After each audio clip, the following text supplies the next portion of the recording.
Welcome back to No Practice Room, No Instrument, No Problem. My name is Dr. Danny Chapa, and I'm here to guide you through one more video where we're going to tackle note recognition or note reading, and then we'll talk about style and interpretation too. So we've already talked about rhythm. And again, if you didn't see the other videos, that's cool. But just to kind of fill anybody who's missing some information in, this is again for people who are without, you're without a practice room and you still want to get better. So we're going to talk about this skill of note recognition, the ability to read and identify what notes are. We're not going to talk about fingerings right now. That's coming in a second. But just when you see a note on the page, you instantly know exactly what it is.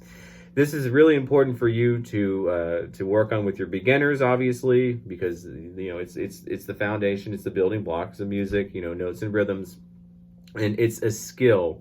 And this skill is really important. This skill that the exercises we're going to do in this skill are really great for sight reading, and it'll help you with your sight reading. Because what we're going to do is we're going to train our eyes to move forward, and we're going to use the skill of note recognition and reading notes to help us, read one note ahead always. So keep that in mind as you're doing these exercises.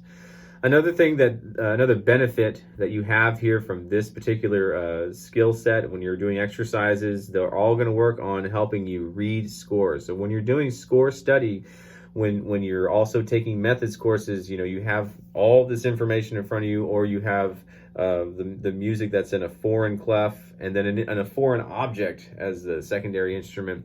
So you want to make it easy on yourself. So you want to be fluent in note reading in all the clefs that are on the score. Basically, prepare for the future. If you're gonna have to read scores in the future, you're gonna have to be able to read treble clef C, B flat, E flat, and F. So you can cover the majority of the instruments, and then bass clef. And then if you did orchestra, you're going to need to be able to read alto clef and tenor clef as well. If you play trombone or other instruments, you got to play an alto clef and tenor clef. If the time there are circumstances when that's called for.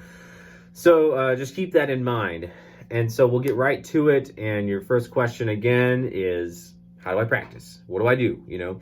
So and what do I practice?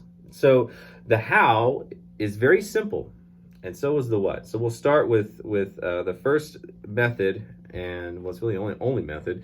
It's one beat, one note. So we're forgetting rhythm, right? With the rhythm exercises, we're just focusing on the rhythms. It doesn't matter what the notes are doing. Now everything's a quarter note, right? Thank God, right? Everything's a quarter note. Life is simple, right? And so you want to have your metronome handy, and this is a situation where you have the metronome on quarter notes, and you're just following along, And so the first example I have is an etude, and you can use, again, like with rhythm, you can use the same example. So if you did the counting the rhythms on your Voxman etude, then you can do the one beat, one note method on that same etude. So you have this piece of music and you go through it, count it, learn the rhythms, and do it again, do the note recognition part of it too.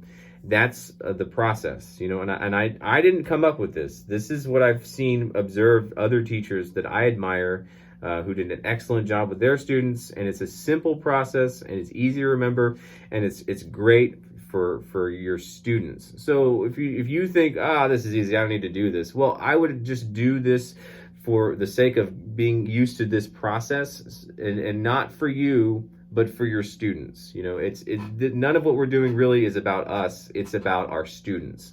So we want to work on these skills so it doesn't take us 5 minutes to figure out what the tuba notes are, the ones the letter lines way down, or if you got a violin soloist and they're playing some crazy high stuff above the treble clef staff, you got to be able to navigate and be comfortable reading all these things. So here's the first exercise. One beat, one note. So we have another etude here. This is from the Bordoni Rochu Melodious Etudes for trombone. So, if this was one of your etudes you're working on, this is essentially how to do this exercise. We're going to start right at the beginning, and here's our tempo. Okay, so we'll just read the notes. Don't worry, I have a cheat sheet on the back here. A, B flat, C, B natural, C, F, F, G, A, G sharp, right? And so forth, right? And assuming that I said the right notes or whatever, I go back and check, but I just didn't do it because I didn't want to go cross-eyed trying to read through the mirror here. But anyway, you probably noticed a couple of things when I was reading that. Number one, oh yeah, it's going, and like a rest doesn't matter, a dotted quarter note doesn't matter, and it's better, to have other examples here, like maybe towards the bottom of the line here where you see, if I was over here, I would just go note, note, note, and then I would just go D right to F. Like I wouldn't count, I would skip the rest, and that's really important to clarify. You got to skip the rest, and you got to jump your eyes. And the first couple of times you do it, it's going to be weird. You're going to think, wait, whoa, that's a new thing. I haven't done that before. Usually my eyes are here, and then they're here, and then they're here. I'm not used to going here, here, here, and you're basic. It's like our consciousness. It's like the human experience is basically delayed by a very small amount of time, but it's delayed nonetheless. So we want to always be out in front with our eyes. So look ahead one note at least. Don't read, and that's going to come in handy when you go faster. So don't just read and stare at each note down. Always jump to the next one, and it's really good when you have long measures of rest. So an option here is to maybe just use one of your ensemble parts, because if you're especially a low brass guy, you're going to have a lot of rests in your music, and so skip. Your eyes jump up through the rest, and they get used to moving forward. That's a skill that you need to have while you're sight reading, but it's just a good skill to have rhythm recognition, and then of course the note recognition. So if you're wondering, well, that's great, but what else can I do? You can also, just like you had the text, the Belson reading book. Now, forgive me, I just have a couple of copies from this book. I think it's not Aebersold, but it's one of those guys. The title of the book, I'm pretty sure it's kind of for jazz musicians. It's speed reading for bass clef instruments, speed reading for treble clef, or maybe it's just speed reading. Whatever. Here's what I'm trying to say. This is the example that I have, and you notice there is no clef. Maybe it isn't speed. I can't find this book, but I managed to keep these copies. But I love this because there's no clef. So you can put it in treble clef or bass clef or any of the clefs that you want, and you just read the notes. And they even give you like a sign rhythm patterns here. Obviously you go slow at first, just like the one beat, one note thing. Well, here now we got 2 beats, 2 notes for 1 beat, 3 notes per beat, 4 notes per beat. And you can go really slow and then progressively go faster and faster. And the best thing about this book is that there's no up and downs here. There's no stems, So what do? How do we, why? What's going on here? There's no key signature. There's nothing. Oh, well, guess what? When you play through this one time, you got a repeat sign that says, go back to the beginning. The beginning is over here. Oh my God, there's a whole nother set of random notes here. So let's just say that you already have worked on this solo, that you're getting ready for your studio recital, and the recital got canceled. Take your solo and flip it upside down and read all the notes. It's probably going to go into the low range, which is great because, if you haven't taken brass 2, you're going to have to read those low tuba fingerings, so you can manipulate the clef, you can manipulate the range, and you can flip the music upside down. Again, you skip those rests. Now, I will say, if you flip the music upside down, if you're reading something like this, don't do the key signatures, don't do the accidentals, just read the notes. Also, when you're doing a 1 beat, 1 note, A, B, C sharp, D. You can say sharp and you can say flat at the slower tempos. As you go faster, A, B, F, G, A, whatever, use your fingers to fill in the sharps or flats or whatever instrument you play for instrumentalists, use your fingerings to tell you whether it's sharp or flat or the slide positions, so that you can go faster. Just a couple of little hints to help you with this. And then this is hopefully just a starting point, and hopefully you can, I'm just offering this out here. None of this is required, but you can hopefully take this and run with it and apply it in as many creative ways as you can think of. Because we have a lot of problem-solving skills and a lot of critical thinking at our disposal already. We're already smart enough because we're in college. We've been here at least a semester, if not longer. So we're already on the right path. And so we just want to take what we're already doing and expand it. Take what I've given you today and go for it and figure out more creative ways. Come up with other skills to work on that don't involve an instrument and make your own video. It's totally fine. We're just here to help you guys think and come up with ways to get around this challenge that we're with here. So the next section now is our third category, and that's regarding style and interpretation. And this was inspired by an email written by our director of music, Dr. Gary Wartz. Wrote at the end when he addressed the student body, yes, the building is closed. You can come in and get your stuff, but please leave, to minimize any health risks. Obviously, we want to be safe, but you want to get your horn if you need to get it. And I'm sure you can probably maybe coordinate with the band department, maybe try to get some mutes or whatever. But anyway, he wrote in the end of his email, he said, listen to a lot of music. You'd be surprised at how much you would learn just by listening. And that's really my big thing for style interpretation. You can spend 10 minutes on rhythm reading or more. In fact, I encourage you to do more if you got nothing else to do. You can spend 10 minutes on note recognition. And again, that's just a starting point. I would suggest even more, or don't even keep track of time. Just do it. Just start working on rhythm and then just don't even look at the clock. Time doesn't really matter right now anyway, and then do note recognition and just go until you feel like you gained a little bit. It's all about small victories, taking small steps forward, and you essentially want to keep practicing these skills until they become easy, until you can just do it without thinking about it. Then that I've done enough, and now I just need to do a bunch of sight reading. Then that's it.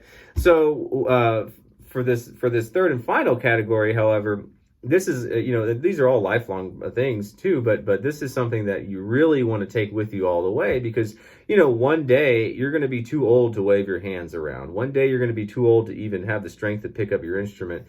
But you'll never be too old to hear the music, and you'll never be too old to hear the music in your head, and so that's super important because it kind of like helps us remember that we're human. We're not just a bunch of souls trapped in bodies staring at screens all the time. We're human, and it's important to maybe practice being a human. That sounds really silly, but it's like more appropriate today now than ever. Now that we hopefully have a whole bunch of time ahead of us to do nothing but wait. I was joking with a colleague and said, this is the largest collective hurry up and wait, or the largest collective holding pattern in maybe in recorded history. But we're all waiting around for something to happen here. We're all waiting to hear good news, so we might as well fill our ears with hope and fill our ears with musical experiences that can remind us what it is to be a human.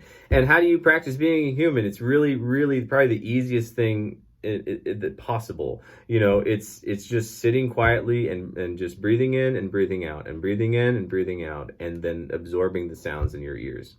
Did I say anything about texting? No. Did I say anything about Facebook? No. You can do that, but if you really want to experience music, make that your main activity. It's really difficult to get people's attention these days, and my videos are kind of long, so I'd be surprised if you've even listened to all of them all the way to this point, but maybe you got nothing else to do, right?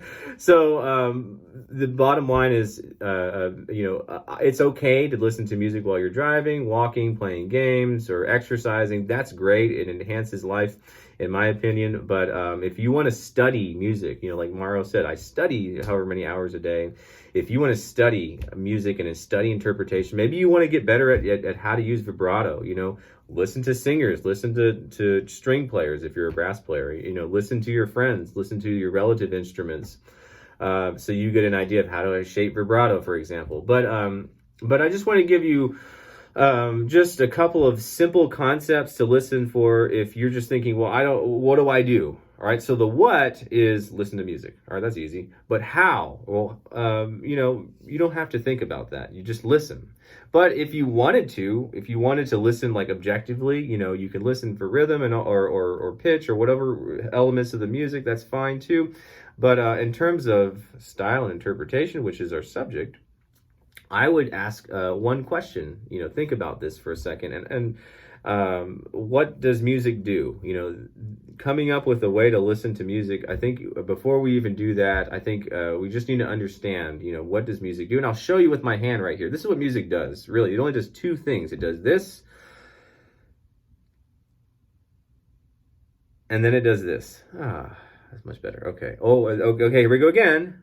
And then we relax. So we build this, and that's the T word, tension. We build tension and we release tension and in an infinite, creative ways, and so listen for the tension levels. And you're probably thinking, okay, I understand that, but what about like dynamics? Oh, okay. Well, let's just keep it simple then. Listen for tension levels and listen for volume, and do they work together or do they work, going back and forth? If the crescendo happens, they get louder. Does the tension also go with it? Or when I get softer, does the tension actually get louder?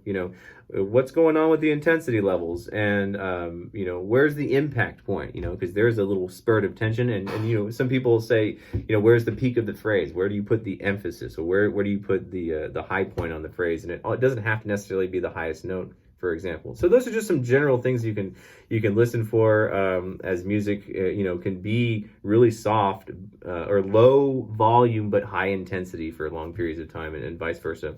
So just compare that, and you can use that. Another great way to listen objectively or to study recordings is to have the score, obviously, and is to incorporate, again, study. Like Mauro said with practicing, well, guess what? Studying, if I study music theory and I study form and I study aural skills, as you study recordings, then all of a sudden you have targets to listen for, whether it be a chorale and you can point out the bass line and the alto, we're cross voicing here, the alto or the tenor or the soprano, whatever, or whether it be different chord progressions. Oh, I hear the half cadence, One of my favorite notes, or I guess with aural skills, it would be solfege is lay, the flat six. Whenever I hear flat six, and it wasn't until it took me a while to understand that. Being around aural skills teachers and theory teachers really kind of helped. But when I hear flat six, I go, "That's it! I found it! Flat six." It was one of my favorite things to find is flat six. It means a lot of different things. It doesn't matter. You don't have to figure that out. Just if you can identify it, you got one thing you can identify. Where's the leading tone or whatever, and then, do all your fun solfege stuff and ear training stuff too to go along with that. But when you're listening, I challenge you to listen for, tension levels, volume levels, and the interaction between them. And hey, maybe try to find the Easter egg, the flat six, But anyway, so I guess to summarize what we've talked about in these in this collection of little videos is that, you don't need an instrument to practice. You don't need a practice room to practice. You can be silent and get a lot of work done. I was remembering, I don't remember the title of this movie, but there was a piano player that was in Germany, and it was during World War II, and the piano player was kept up in his room, and I don't know how historically accurate this was with the way they did the movie, but the scenes in the movie had him missing playing music, obviously, but he would sit at the piano and he wouldn't make any sounds, because if he made noise, someone's going to come in and kick down the door, and then he's in big trouble. So he just sat there and did mental practice, and that's something we didn't talk about, but you can sing and finger and do that kind of stuff too. But here he is locked down in this room. That's kind of what we're doing now. We're social distancing, and we're just staying home. We're just staying in our rooms. We're in close quarters, and we have access to technology. Because of technology, I can share this video. That's wonderful. But take a tip from that guy, that pianist, that concert pianist, super famous guy, came back to America. I'm just blanking on the name. Anyway, he was staring at the piano, and he didn't miss a beat either. He moved it from the fingers to the brain. And I think we need to do the same thing. And we just need to realize that we're an advanced civilization. We have so many technological advances. and we can adapt to our circumstances. And in this institution, higher learning institution, we have, like I said earlier, we have all this critical thinking going on and all this problem solving going on. It's not surprising that there are more than one solutions to this. And I'm just really thankful that we have a nice loving community here. And if you go on Facebook, there's so many different articles where people post various things on what to do with distance learning, teaching things online, for example, or if you're a student, what should I be practicing, or some recommendations. So, in the age of Google it, and problem solving has never been easier now. So if you have any questions, or if you'd like a copy of that Belson packet, or if you want, I can scan this too and share it as well. If you need any explanation for any of the things we've talked about, please email me, Chapa, Dr, CHAPA, Dr, at sfasu.edu. Go Lumberjacks, and we'll see you hopefully very soon. Maybe April 6th will happen, but in these times, just be aware and be flexible, because we are going to do the same. So good luck, everybody. Stay safe and stay healthy.